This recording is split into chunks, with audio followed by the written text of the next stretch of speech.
Hello everyone, welcome back to the channel. It's your boy the Geek Takeover coming at you with another raw reaction. Today, me and the missus just got home from watching The Mandalorian and Grogu. Now, this to me was probably one of Disney's biggest gambles. I would argue that it's one of Lucasfilm's biggest gambles in recent memories, which that's kind of saying a lot because this is the first Disney Plus original character to get his own movie from a show. So that means you're gambling on the fact that you have a big enough audience on Disney Plus that will reflect in the movies, as well as you have people who actually know who this character is. With that being said, for at least our theater, it was basically sold out. I would say it was like 98% sold out. I don't know about y'all's, but that's a good sign. It's tracking. I don't know what it's tracking right now. By the time I'm editing this, I'll put what it's aiming to project right now for this weekend. But overall, I thought this movie was a lot of fun. I enjoyed it quite a bit. Is it my favorite movie of the year?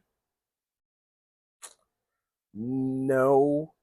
It's in contention for my favorite movie, but I'll talk about that later. Let's talk about my reaction first and foremost. Um, the movie starts off with some amazing action that we've seen from Din Djarin. Honestly, it's been so long since I've seen the Mandalorian show. I forgot how much of a badass he is and how much ore farming he has. This man taking down all those snow stormtroopers, being fighting in the darkness, that shit was just so cold, man. It was just so awesome to see him in action. Seeing Grogu get a lot more screen time and action time was so fun. I love that little bugger. I want to get my own little Grogu. Maybe I can convince the missus to allow us to have a Grogu. Fingers crossed. We get the return of Zeb, who, if you're not familiar with Zeb, he is from Star Wars Rebels, which I believe is. I'm going to get some heat for this. I think it's probably one of the best animated projects in Star Wars Rebels.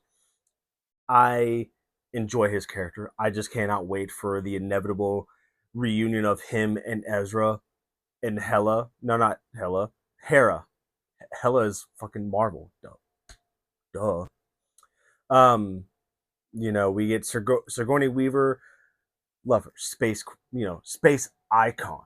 How, of course, how can you not have a space icon in the space iconic franchise? Sorry, aliens. Star Wars. I mean, there's a lot of crowns, but Star Wars is up there. Uh, I wasn't sure how I was going to like this movie because of the whole hut aspect of it, but it did work out fairly well.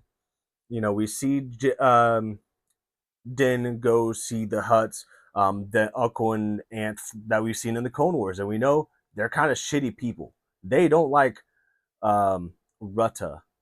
I'm feel like I'm saying that wrong. Rutta. So we know they probably don't want they want to kill him, but they give off the portrayal of we want to save our nephew. Ooh, boo hoo. We have Din go to this other planet. We have him try to rescue Jeremy Allen White, which first of all, crazy that he's Rutta. And the fact that he wasn't on the press tour is really weird. I do for being such a big part of the movie. I'm I don't know why he wasn't on press. Whatever. Hearing the Huts talk normal is so weird to me. But this guy is fucking yoked. He is putting belt to ass to these people. And let me just say, Darren, Mando, Pedro, he is so lucky he has Beskar armor. Because eventually we get to the point of he has to fight Jeremy Allen White in the pit because of some plot stuff, which I kind of want to get into, but I won't because this is just a reaction video. He fights, he gets crushed, he gets his ass kind of beat a little bit, but that Beskar saved him so many times.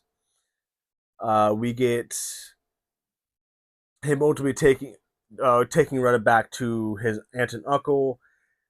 He gives Mando and Zeb what they want. They go capture the Imperial officer, with honestly one of my favorite lines when the Imperial officer Coin, I think his name was, um, he was talking to the stormtroopers and he told them that the Mandalorians are dangerous. And did you just hear Mando in the back saying, "That's true"? Oh, and then then towards the end he says, from season one, I can bring you in warm or I can bring you in cold. I looked at my wife and I know she had no idea what was going on because I don't think she's watched The Mandalorian. But I'm sitting there, I'm like, yo, he said the thing. Um, but we get, you turn on a hut, you're gonna get bit in the butt. Patent pending that trademark. We see the bounty hunter from Clone Wars again. I don't remember his name. I know he was in a couple episodes, but I can't remember his name. I'll put his name in the editing. But Mando is taken. Grogu and the little guys go after him. Din gets unmasked. He gets dropped in the pit. There's no slave Leia there, but there are monsters that he has to kill, which he does fairly easily, surprisingly. And then comes the big ass like dragon that ends up biting him and poisoning him. But again, Beskar comes in clutch. This man should have been dead so many times, and he just kept going. It's fucking insane. Um, then we have Grogu saving him, nurturing him back to health. They go to rescue Rada. Uh, action sequence, and that's kind of more or less, without going into more spoilers than I have, kind of the whole plot. I think overall, I would have loved another season. I hope we continue to get more seasons or something of Mandalorian and Grogu. But at the same time that I wish this was a season, it worked out well for a movie. To me, it showed me that the characters of Grogu and Din can be Star Wars movie characters. With a better plot, they could carry a trilogy. I also think that even though it doesn't need cameo fest like Marvel, I would have liked to have seen maybe a Bo-Katan reference, a Boba Fett reference, um, maybe a Moff Gideon reference. But even though I believe he died in season 3, I think. But maybe just like a reference or something, or hell, even I'm sure this will come up though with Ahsoka season 2. But I would have liked to have seen maybe Ezra showing up with Zeb at the end. That would have been awesome, or something like that. Maybe I'm just nitpicking. Also, biggest red flag I have with this is the history of Jabba the Hutt, and you can't trust the Hutts. So Sigourney Weaver, why are you going to trust them to tell you where this Imperial officer is? That might be one of the dumbest things you've ever done. To me, it made no sense whatsoever, and it almost killed Din.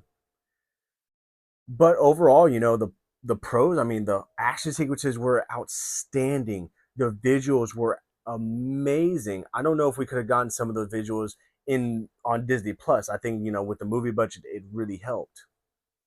Um, I wish, I hope that we continue to see more of Grogu because I want to see him eventually get older and maybe actually talk. I know that's kind of like what everybody loves about him, but I kind of want to see him evolve. Where do I see this going though for the future?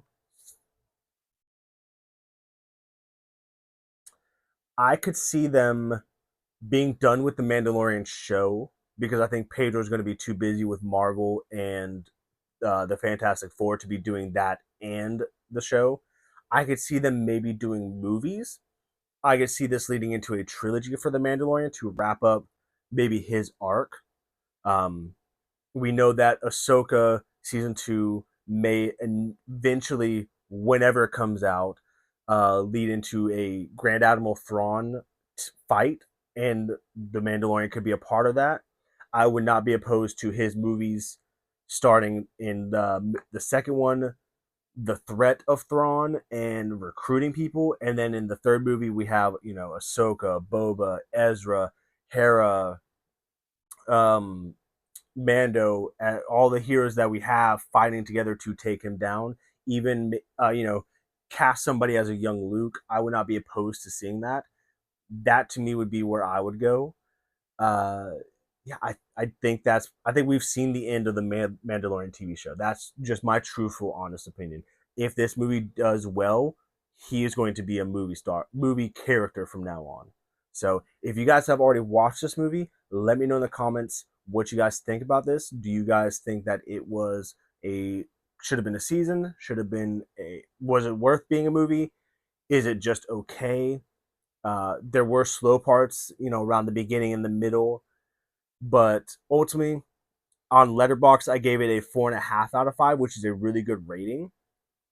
But it wasn't good enough to give me a 5. Nothing yet has given me a 5 out of 5 stars this year on Letterbox. But right, it's in contention with Super Mario Brothers Galaxy, Peaky Blinders, The Immortal Man, and um, Project Hail Mary and Undertone. Those are so far my top movies of the year. Let me know what you guys think of that list in the comments. And until next time, this has been the Geek Takeover. Geek out. Stop.